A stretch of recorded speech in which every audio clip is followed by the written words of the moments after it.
বন্ধুরা, রামাদান কারিম। সবাইকে রমজানের শুভেচ্ছা। নতুন আর একটা টিউটোরিয়ালে আপনাদের সবাইকে স্বাগতম।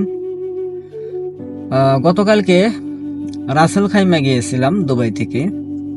তো সেখানে নামাজ পড়তে গিয়ে আমি গিয়েছিলাম ফ্রি জোনে, রাসেল খাইমের ফ্রি জোন এরিয়ার। এই ফ্রি জোন এরিয়াতে ওইটা মূলত কনক্রিট পাথর ভাঙানো হয়, ওখানে পাথরের মেশিন আছে এবং ওই এরিয়াতে মোটামুটি লেবার যারা আছে তারা ওখানে থাকে। তো আমি সেখানে জোহরের টাইম হয়ে গেছিল, তো আমি নামাজে গিয়েছিলাম। তো নামাজ থেকে বের হতে আমাদের জাতীয় যে পোশাক লুঙ্গি পরা এক শার্ট পরা এক ব্যক্তিকে দেখলাম, সালাম দিলাম, বললাম দেশে কি অবস্থা। তো হেসে দিল, আছি আলহামদুলিল্লাহ।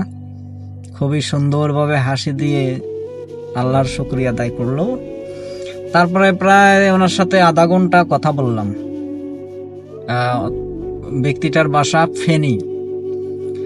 তো ওনার বয়সটা আনুমানিক 42 থেকে 45 হবে। তো তার লাইফ হিস্ট্রিটাই আজকে মূলত আমি বলতে যাচ্ছি বা আপনাদের সাথে শেয়ার করব। তো ওনার প্রায় পুরো লাইফটাই বিদেশে। তো উনি যখন বিদেশে এসেছে সম্ভবত 2006 অথবা 7 এরকম কিছু বললো দুবাইতে। এর পূর্বে অন্যান্য রাষ্ট্রে সম্ভবত ছিল, আমি এতটা জিজ্ঞেস করিনি। তো আমি জাস্ট জিজ্ঞেস করলাম কেমন আছেন, দিনকাল কেমন কাটছে। তো তার ভিতর থেকে সবকিছু বের হলো।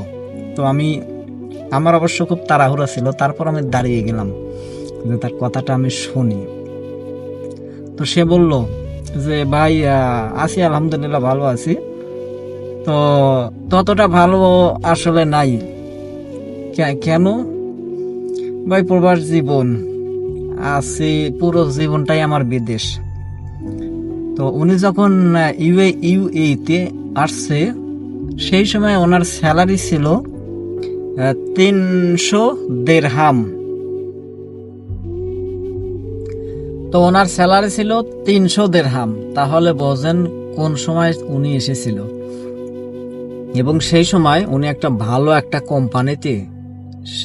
কোম্পানিতে কাজ করার পরও তার স্যালারি ছিল 300 দিরহাম।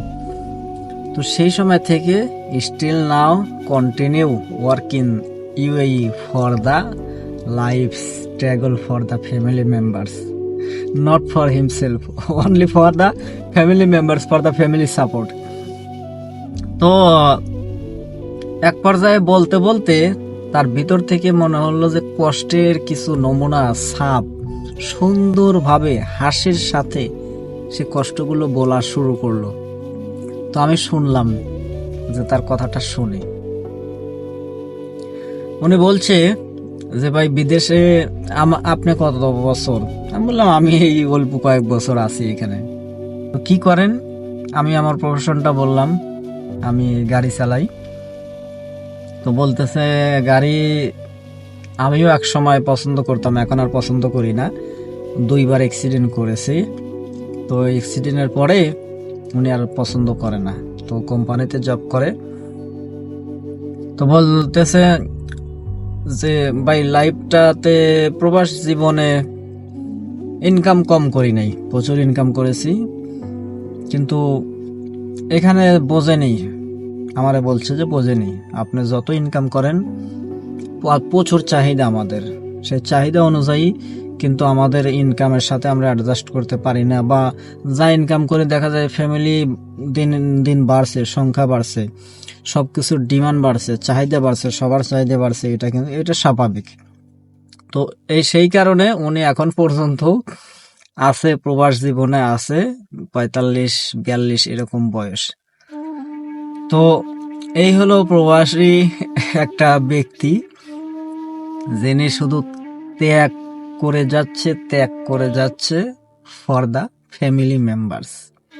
ফ্যামিলিকে একটু সুখে রাখার জন্য, একটু ভালো রাখার জন্য, তার ছেলে মেয়ে ওয়াইফদেরকে একটু ভালো খাওয়াবে বা পড়াবে, তারা ভালো থাকবে, এটাই তার পাওয়া বা এটাই তার প্রাপ্য। এখন ওনার বয়সটা ছিল, দেশে যাবে, ওনার রেস্টিং এর টাইম। এই বয়সে আসলে কাজের, কারণ যেহেতু অনেক বছর প্রবাস করেছে, বিদেশ করেছে, তো সেই ক্ষেত্রে আমরা বলতেই পারি যে তার কিন্তু এখন রেস্টিং এর টাইম, অথচ এখনো আছে, কারণ এখনো চাহিদা। বরঞ্চ বলতে পারি যে 2007 সালে যদি একটা ব্যক্তির চাহিদা ছিল 100, ফর এক্সাম্পল 1000 টাকা, বাংলাদেশি টাকা, এখন সেই ফ্যামিলিতে সেই 1000 টাকাকে আমরা যদি ইনটু করি 30,000 বা 33,000 টাকা, মানে সেই চাহিদা এখন তার হয়েছে। তখন ছিল 1000, এখন সেটা চাহিদা বেড়ে দাঁড়িয়েছে 30,000 টাকা। তো দিনের সাথে চাহিদা বাড়ছে, এটা স্বাভাবিক, এটাই নর্মাল।